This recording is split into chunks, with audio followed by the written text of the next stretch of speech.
नमस्कार दोस्तों, हर हर महादेव। आज मैं आपके सामने बहुत ही ज़्यादा महत्वपूर्ण विषय को लेकर आई हूँ और ये समस्या बहुत ही ज़्यादा गंभीर है जो आजकल के सभी माता पिताओं के साथ है। वो मेरे साथ भी था और मैं आपको अपने अनुभव भी शेयर करूँगी। जैसा कि आप सब जानते हैं कि आजकल के बच्चे जो हैं किसी का कहना नहीं मानते और सबसे ज़्यादा पढ़ाई पर ध्यान नहीं देते हैं। और सबसे बड़ी समस्या ये आजकल के माता पिताओं की ये भी है कि वो एक बहुत बड़ा अपना धन या अपने जो भी आप उनकी आय है उसका एक बहुत बड़ा हिस्सा अपने बच्चों की पढ़ाई पर इन्वेस्ट करते हैं, लगाते हैं। क्योंकि प्राइवेट स्कूल्स में ज़्यादातर बच्चे पढ़ रहे हैं तो उनकी फ़ीस इतनी हाई है, तब भी बच्चे अगर आपको पूरा आउटपुट नहीं देते हैं या अपना रिज़ल्ट नहीं अच्छा दिखाते हैं तो माँ बाप बहुत परेशान हो जाते हैं। और आजकल की पढ़ाई भी सामान्य नहीं रह गई है। एक तो फ़ीस हाई है और कंपटीशन बच्चों के लिए बहुत ज़्यादा हाई है। इस वजह से भी बच्चे आजकल चिड़चिड़े हो गए हैं। और कुछ जब ऑनलाइन पढ़ाई हुई कोविड के पीरियड में, उससे भी बच्चों का जो 2 साल का पीरियड था, उससे भी बच्चों का जो है पढ़ाई का में जो है वो मन नहीं लगता है। अब वो लिखने की आदत या याद करने की आदत जो है उनकी छूट सी गई है। तो आज मैं और इस वजह से भी उनकी पढ़ाई पर असर आ गया है। तो आज मैं इन सब चीज़ों के बारे में कुछ उपाय, कुछ सुझाव लेकर आई हूँ, जिससे कि हमारे जो मैंने खुद अपने आप से अपने बच्चे के ऊपर अनुभव किए थे और उसके ऊपर मैंने इन सब चीज़ों को आज़माया था। तो आज मैं उन्हीं उपायों को और सुझावों को आपके साथ शेयर करूँगी। अगर आशा करती हूँ कि आपको भी ये सुझाव और उपाय अच्छे लगें। तो अगर अभी तक आपने मेरे चैनल को लाइक नहीं किया, सब्सक्राइब नहीं किया है तो कर लीजिएगा। और वीडियो पसंद आए तो ही लाइक कीजिएगा, अन्यथा कमेंट बॉक्स में ज़रूर कमेंट कीजिएगा कि आपकी ये चीज़ हमें अच्छी नहीं लगी। तो सबसे पहली चीज़ जो है, हमें अपने बच्चों को ज़्यादा डांटना नहीं है। पहला सुझाव ही दूंगी मैं, उपाय मैं लास्ट में बताऊंगी कि हमें बच्चों को ज़्यादा डांटना नहीं है, उनको मोटिवेट करना है। उनको ये बताना है कि हम उनके साथ हैं। देखिए, बच्चा अगर ज़्यादा बड़ा है, आप समझिए कि अगर बच्चा 10th में है, 11th में है, 12th में है या कॉलेज गोइंग है, या आप खुद एक स्टूडेंट हैं, तो आपको अपने अंदर हीन भावना नहीं लेके आनी है। या माता पिता अगर सुन रहे हैं तो उनको अपने बच्चे को डांटना नहीं है, उसको मोटिवेट करना है, उसके अंदर कॉन्फिडेंस पैदा करना है, उसके अंदर खुद को उसे ये कहना है कि आपको अपने ऊपर, खुद के ऊपर कॉन्फिडेंस रखना है, सेल्फ कॉन्फिडेंट होना है। अगर आप कोई कार्य कर रहे हैं तो उसको आप अपनी कॉन्फिडेंटली कीजिए। अगर आपके बच्चे में या आपके अंदर खुद कॉन्फिडेंस नहीं होगा तो आप उस काम को अच्छी तरीके से नहीं कर पाएंगे। दूसरा सुझाव ये है कि जैसे कि मैंने अभी आपको अभी बताया कि ऑनलाइन पढ़ाई की वजह से बच्चों की लिखने की और याद करने की जो आदत है वो छूट गई है। तो बच्चों को लिख कर याद करने की आदत डालिए, या जो भी स्टूडेंट्स हैं वो लिख कर याद करने की आदत डालें। उससे क्या 2 फ़ायदे होंगे। एक तो लिख कर याद करने से राइटिंग आपकी बहुत अच्छी हो जाएगी। अगर राइटिंग, क्योंकि 2 साल से राइटिंग की आदत नहीं थी बच्चों को, तो राइटिंग बच्चों की ख़राब हो गई है। तो राइटिंग की आदत अच्छी हो जाएगी, राइटिंग सुंदर हो जाएगी। दूसरा कि लिख कर याद करने से, बार बार लिख कर याद करने से वो चीज़ें जो हैं दिमाग में छप जाएंगी। ठीक है, तो आप अपने बच्चे को लिख कर याद करने की आदत डालें। दूसरा, जो भी स्टूडेंट्स हैं वो देखिए, 4 बादाम रात को भिगो दीजिए। अब तो सर्दियाँ चल रही हैं, नॉर्मल वैसे भी खा सकते हैं बिना भिगोए। तो 4 बादाम डेली खाइए और दूध ज़रूर पीजिए। बादाम के साथ आप अखरोट भी लीजिए। तो ये ज़रूर करिए, इससे ये पौष्टिकता रहेगी दिमाग को, और दिमाग को हम लोगों को मतलब एक न्यूट्रिशन भी मिलेगा। और पौष्टिक खाना खाइए। बाहर का जितना भी जंक फूड है, अभी देखिए एग्ज़ाम डेज आने वाले हैं। जो भी 6th से लेकर के, मतलब छोटे बच्चे हैं, 8th या 9th तक के बच्चे हैं, उनके एग्ज़ाम जनवरी फरवरी में हो जाएंगे। जनवरी एंड में, फरवरी के शुरू में हो जाएंगे। सारे प्राइवेट स्कूल्स के ऐसे ही होते हैं। और फिर उसके बाद बोर्ड के एग्ज़ाम्स हैं, 10th और 12th वालों के बोर्ड के एग्ज़ाम्स हैं। तो आप लोगों को अपने बच्चों को अभी से जंक फूड से थोड़ा दूर कर लीजिए। 2 महीने की बात है। जंक फूड से दूर करेंगे एक तो उनका मतलब, जो बच्चे हैं, सुस्ती जो है बच्चों के दिमाग में, आलस से जो आता है जंक फूड खाने से, वो नहीं आएगा। पौष्टिक खाना खाएंगे, न्यूट्रिशन बढ़ेगा बॉडी के अंदर और बच्चों का दिमाग जो है एक्टिव रहेगा।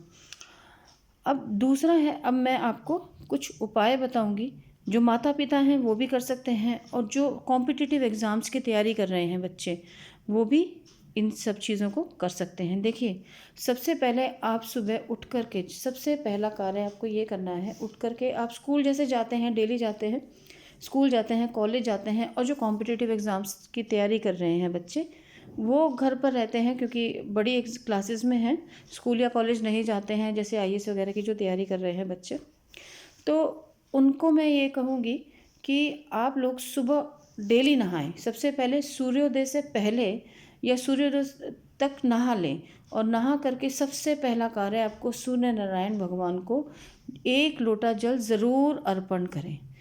सूर्य नारायण जैसे जैसे उगते हैं वैसे वैसे आपका भाग्य उदय होगा, और आप इस बात का यकीन कीजिए, आप लगातार इस चीज़ को 41 दिन तक लगातार आप सूर्य को सिर्फ 1 लोटा जल चढ़ाइए।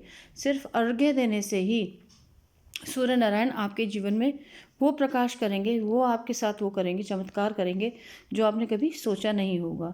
तो आप प्लीज़ इस चीज़ का तो आप उपयोग कर लीजिए, प्रैक्टिकल करके देखिए।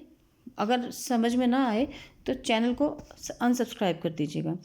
दूसरा, आपको गायत्री मंत्र का उच्चारण करना है। गायत्री मंत्र जो है वो हम लोगों को अंदर से शुद्ध करता है, और गायत्री मंत्र सबसे हम लोगों का क्या कहते हैं, अचूक मंत्र है पढ़ाई के लिए, बच्चों के लिए, ठीक है।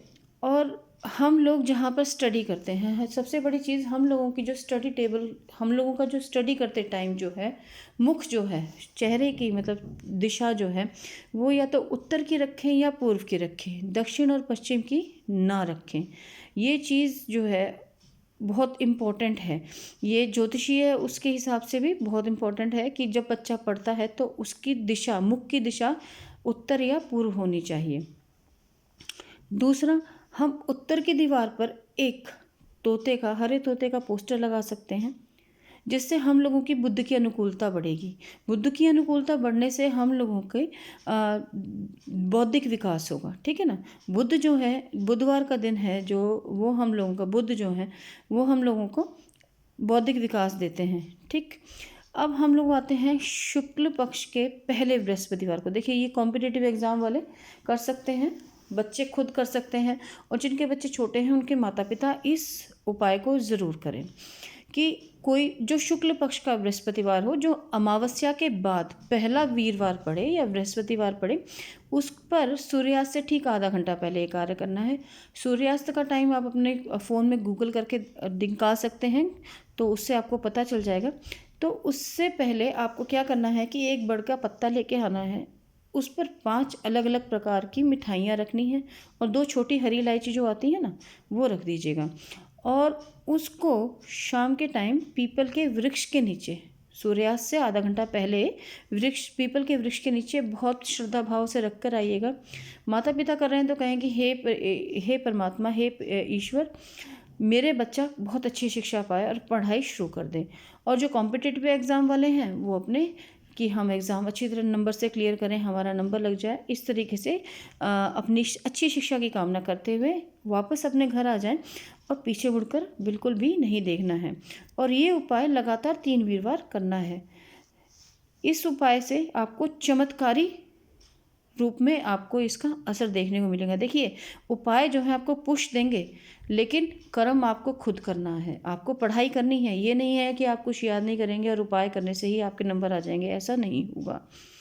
दूसरा आपको उपाय करना है, हरे पीले और या केसरिया रंग के जितने हैं, मतलब ये हल्के रंग होते हैं, हरे पीले और केसरिया रंग, यानी कि ऑरेंज कलर जो होता है हम लोगों का, उस कलर की बेडशीट बिछाइए अपने बच्चों के कमरे में, या उस कलर के ही पर्दे यूज़ कीजिए। इससे भी एक पॉजिटिव असर बच्चों के ऊपर आता है। एक चित्र जो है माँ सरस्वती का उत्तर दिशा की दीवार की तरफ लगा दीजिए। अब ये माताओं को एक मैं ये उपाय ज़रूर करना चाहिए कि शाम के टाइम जब आप पूजा का दीपक जलाती हैं, पूजा करती हैं, तो उसमें एक कपूर ज़रूर जलाएं। उससे जो है, उसकी खुशबू जो है दिमाग को एकाग्र करती है बच्चों के, और उससे भी बच्चों का दिमाग कुशाग्र होगा, तेज़ होगा। एक उपाय और कीजिए कि पेपर या परीक्षा शुरू होने से 5 दिन पहले आप क्या करें कि दही में मिश्री मिला लें, या गुड़ है आपके पास तो गुड़ मिलाएं, और 5 दिन पहले शुरू करना है ये खिलाना। जैसे आपने फर्स्ट डे आपने बच्चे को 8 बजे खिलाया है, सेकंड डे आप 9 बजे खिलाएं, तीसरे दिन 10 बजे खिलाएं।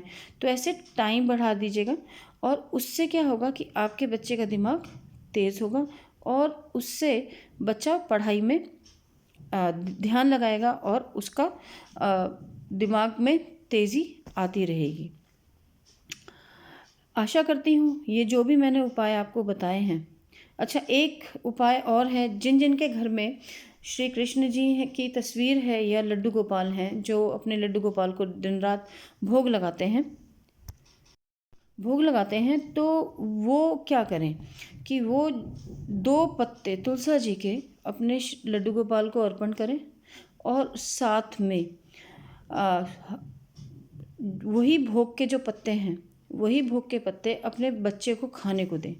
अब इससे क्या होगा, दो बहुत अच्छी चीज़ें होंगी। एक तो आपके बच्चे की रोग प्रतिरोधक क्षमता जो है वो बहुत अच्छी हो जाएगी, और साथ के साथ दिमाग भी तेज़ होगा। बच्चा अपने दिमाग से फोकस करेगा, कंसंट्रेट करेगा पढ़ाई की तरफ, और याद रखने की जो क्षमता है वो बढ़ती चली जाएगी।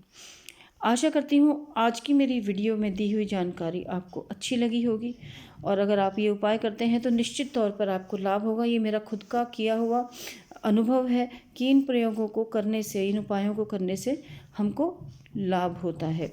और ऐसी ही अच्छी और अचूक जानकारी के लिए मिलते हैं अगले वीडियो में। तब तक के लिए धन्यवाद।